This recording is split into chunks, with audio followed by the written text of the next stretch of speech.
Hi, everyone, and welcome to Spanish in 5.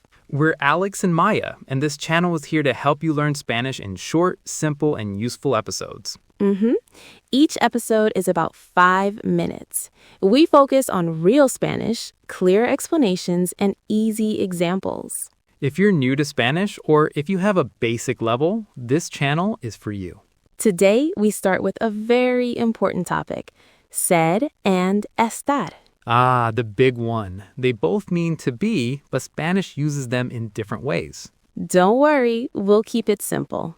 In English, we say, I am happy or I am at home.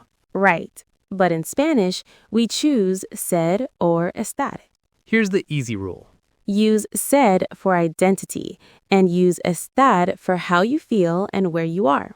Let's start with ser. We use ser to say who someone is, where they're from, or what their job is. Okay, examples. Soy Maya. I am Maya. Soy de España. I am from Spain. Soy profesora. I am a teacher. These are things that don't change often. Exactly. Now let's talk about estar. We use estar for feelings and location. Examples. Estoy feliz. I am happy. Estoy cansada. I am tired. Estoy en casa. I am at home. These are things that can change. Right, now a fun part. Look at these 2 sentences. Él es aburrido. He is boring. Él está aburrido. He is bored. With said, we described person.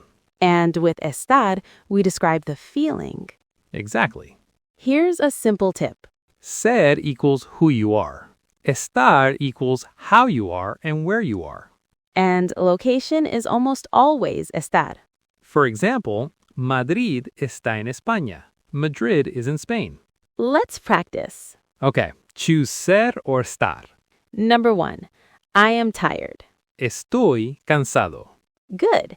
Number 2, she is a doctor. Ella es doctora. And finally, number 3, we are at the hotel. Estamos en el hotel. Perfect. Thanks for listening to our first episode. In the next video, we'll explain por and para in a simple way. Step by step, we'll help you speak better Spanish. Subscribe, practice out loud, and enjoy learning. Hasta pronto.